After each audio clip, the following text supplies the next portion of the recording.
The film opens with a mysterious man walking across a bridge. His journey is abruptly cut short when he is confronted by a man who is said to be a formidable warrior. It is then revealed that this mysterious man is the era's most dangerous assassin named Yancy-san, or simply Yancy. The man blocking his path is a warrior seeking revenge for his younger brother, who was allegedly killed by Yancy. Consumed by emotion, the man demands to know who hired Yancy to commit the murder. However, as a professional assassin, Yancy refuses to disclose any information. This refusal enrages the warrior, and a fierce fight breaks out. As a highly skilled killer with devastating techniques, Yancy defeats the man with relative ease. Following the duel, Yancy resumes his wanderings. Along the way, he encounters another warrior named Zuyi King and his companion Chuti. During this meeting, Chuti offers Yancy a massive sum of money to kill someone, her own lover, who she claims has betrayed her. She recounts how much her lover once cared for her, only to shockingly abandon her on their wedding day, leaving her all alone. Chuti confesses that while she could endure the heartbreak, she could not bear the overwhelming shame. She reveals that her lover's name is Xiaofeng, the third master of the Supreme Sword School. Upon hearing the name Xiaofeng, Yancy immediately rejects the offer. He explains that Xiaofeng is his only true rival in the martial arts world and insists on killing him on his own terms, without any outside interference. This rejection sparks Chuti's fury, leading her to attack him.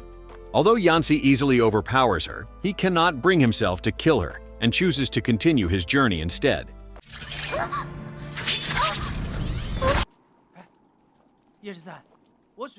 The next day, driven by his obsession to challenge Xiaofeng, Yancy heads to the Supreme Sword School's headquarters. However, his hopes are shattered when Master Zui, Xiaofeng's father, informs him that his son passed away a month ago. In a state of disbelief and anger, Yancy vents his frustration by slashing open a coffin bearing Xiaofeng's name. This act is seen as a grave insult to the school, prompting the disciples and masters to attack him brutally. Amidst the chaos, Master Zui is stunned by Yancy's extraordinary prowess. Eventually, understanding Yancy's grief, Master Zui puts an end to the fight. He remarks that for a true warrior, losing a worthy rival brings a profound sense of loneliness, as if one has lost their sense of purpose. During their conversation, Yancy suddenly coughs up blood, revealing that he is suffering from a terminal illness. He leaves the premises in deep disappointment. Since the age of 10, he had trained relentlessly to defeat Xiaofeng and cement his name as a legend. Now, that dream has vanished. Overcome by despair, Yancy discards his sword as a sign of his retirement from the martial arts world, feeling there are no worthy opponents left. Meanwhile, Chuti is equally devastated upon hearing news of Xiaofeng's death. In her grief, she commands one of her loyal guards, Yeking, to marry her servant, Halima. She does this intentionally so that Yeking will not have to suffer from unrequited love as she did. However, Yeking firmly refuses, confessing that he is still in love with Chuti herself. Blinded by her lingering feelings for Xiaofeng, Chuti harshly rejects him. Heartbroken, Yeking commits a horrific act to prove that his devotion to her is absolute. Elsewhere, a drunken young man arrives at a brothel. Mistaking him for a wealthy client, the madam welcomes him in without hesitation. It soon turns out that the young man has no money. The madam is even more surprised when he claims he doesn't even have a name. Consequently, she names him Aichi and forces him to work as a servant to pay off the debt for his 4-day stay. On the other side of the story, Yancy travels to a mountain to seek treatment from a physician. The physician explains that Yancy's condition is caused by chronic overexertion, which has damaged his blood cells and disrupted his internal energy, meridians. To Yancy's shock, the physician declares his condition terminal. It is only a matter of time. He provides Yancy with a topical medicine that, while unable to cure the disease, will help boost his immunity. The physician advises Yancy to make the most of his remaining days. Sensing that his end is near, Yancy visits a graveyard to prepare his own burial plot. Back at the brothel, a woman named Mia is seen demanding payment from 2 men who have just used her services. When they refuse to pay, a commotion ensues. AC steps in to help, but something extraordinary happens. He remains standing even after being repeatedly stabbed. Terrified by his resilience, the 2 men lose their nerve and pay immediately. The next day, as Mia tends to AC's wounds, she realizes he is a good man and confesses her love for him. Beyond that, in a state of raw desperation, Mia goes as far as brutally offering her body to him for free. The following day, feeling that his life is utterly worthless, AC decides to end it all. Fortunately, he is stopped by a kind-hearted man named Miao Zhu. With sincere words, Miao Zhu consoles him, making Asi realize the gravity of his mistake. To keep Asi's mind occupied, Miao Zhu invites him to work together. Despite their job as latrine cleaners, both men carry out their duties with high spirits and a sense of humble acceptance. After work, Miao Zhu brings Asi home to meet his mother. The elderly woman is delighted to welcome Asi, even remarking that he is far too handsome to be related to her son. As they share a simple meal, Miao Zhu mentions that he has a younger sister who rarely visits because she works in the city, usually only returning once a month. Meanwhile, back at the brothel, Mia is brutally assaulted by a violent client. Covered in bruises, she decides that she has had enough and flees to her family home. A shocking truth is revealed. Mia is actually Miao Zhu's younger sister. The next morning, when Asi asks about her injuries, Mia declares that she is quitting the underworld for good, believing she has saved enough money to start a new life. However, the brothel owner is unwilling to lose his most valuable asset, as Mia was known for her fearlessness in serving anyone for the right price. The boss dispatches his thugs to bring her back by force. While Mia and her family are at the market, the henchmen arrive and attempt to kidnap her. Asi and Miao Zhu fight back to protect her. In the heat of the scuffle, one of the boss's hired mercenaries recognizes Asi's face and is struck with absolute terror. At that very moment, Yancy happens to pass by, carrying a tombstone he had just purchased in preparation for his own death.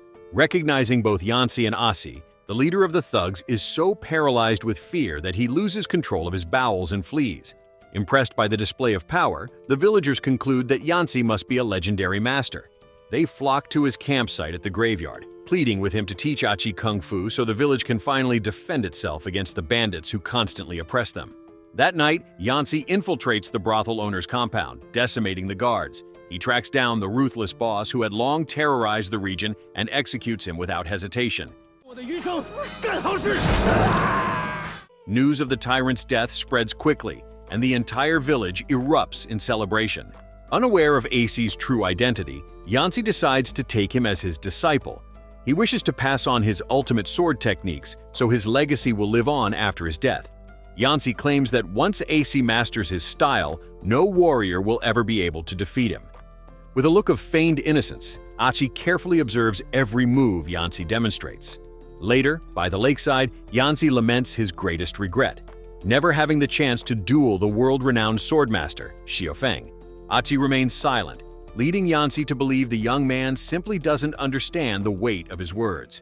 Yancy retreats to the graveyard to wait for his final hour. Elsewhere, Chuti receives word from a trusted informant that Xiaofeng is still alive. She immediately tracks him down to Mia's house. There, Chuti drops a bombshell. She reveals to Mia that Aichi is actually Xiaofeng, the undefeated #1 swordmaster and her own fiancé. She explains that Xiaofeng fled on their wedding day to escape the pressures of his family. Just then, Xiaofeng emerges from the house. To prevent a violent confrontation, he reluctantly agrees to leave with Chuti. Mia is left heartbroken, watching the man she loves being taken away by another woman. The next day, a messenger arrives at the graveyard to give Yancy the shocking news. Xiaofeng is alive and has been living under the name Atsi. Hearing this, Yancy's warrior spirit is reignited. However, a grim realization sets in. He has just taught all his secret techniques to the very man he wished to challenge, making his own victory nearly impossible. In another location, Chiuti tries to seduce Xiaofeng, urging him to return to her side so they can rule the martial arts world together from a palace. But their ideologies clash. Chiuti is blinded by a thirst for power, while Xiaofeng desires only peace. Xiaofeng reveals the true reason he turned his back on the world. Years ago, his father forced him to execute a retired warrior who had long sought peace. The trauma of that act led him to vow never to kill again. Realizing they no longer share the same path, Xiaofeng leaves to return to Mia. However, Chuti and her men soon ambush them. In the ensuing chaos, Xiaofeng fights to save Mia and her family.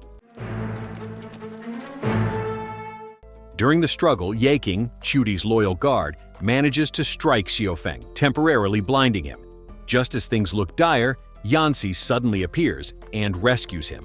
Enraged, Chuti captures Mia and her mother, ordering her men to burn them alive. Meanwhile, Miao Zhu is left helpless, meeting a tragic end as he is hung from a tree. The next morning, Xiaofeng and Yancy return to the village only to find it reduced to ashes. Amidst the ruins, they discover the charred remains of Mia's mother. Mia herself is miraculously still alive, though her body is covered in severe burns. Without hesitation, Yancy gives her the special pill he received from the physician weeks ago, believing it has the power to save a life even from the brink of death. Yancy then turns his fury towards Xiaofeng, rebuking him for remaining passive in the face of Chudi's atrocities. Xiaofeng laments that his past is already stained with too much blood and that he has vowed never to take another life. However, Yancy continues to challenge Xiaofeng's resolve. He argues that the true purpose of a martial artist is to defeat evil and protect the innocent, not merely to cause death. Furthermore, Yancy reveals that Chuti's sect is currently marching toward the Supreme Sword School, Xiaofeng's own home, intending to wipe it out completely to fulfill her ambition of absolute rule over the martial arts world. Meanwhile, Chuti and her army arrive at the Supreme Sword Palace. They deploy poisonous weapons, causing many disciples to fall. In the midst of the chaos, Yancy and Xiaofeng finally arrive. Without a word, Xiaofeng leaps into the fray, neutralizing Chuti's soldiers by incapacitating them without taking their lives.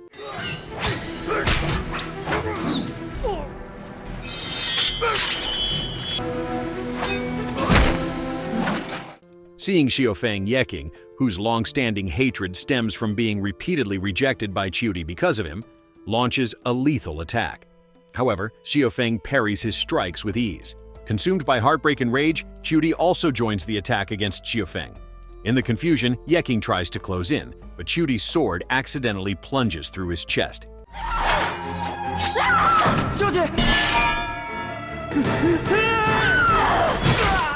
Even as he lies dying, Yeking desperately pours his heart out to Chuti, asking her to marry him one last time.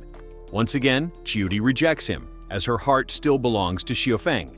As she turns to walk towards Xiaofeng, a dying Yeking rises and drives the sword, already impaling him through Chuti's body as well. Yeking commits this final act of desperation under the belief that if he cannot have her, no one else shall. Enraged, Chuti kills Yeking on the spot. As she lays dying, despite having been abandoned multiple times, she asks for Xiaofeng's forgiveness and begs him to marry her. Moved by pity, Xiaofeng simply nods his head. Unexpectedly, Chuti attempts one last strike before finally drawing her last breath in the arms of the man she loved so obsessively.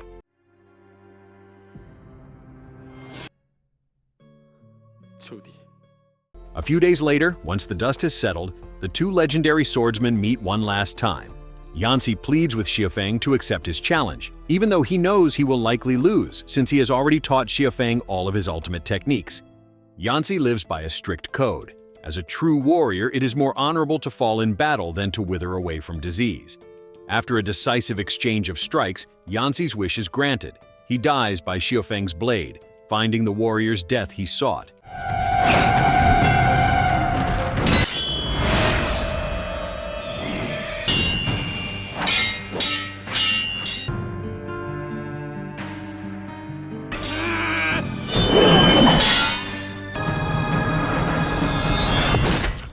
In the final scene of the film, after burying Yancy with honor, Xiaofeng decides to wander the world as a wandering swordsman, dedicated to maintaining peace alongside Mia. And with that, the journey ends.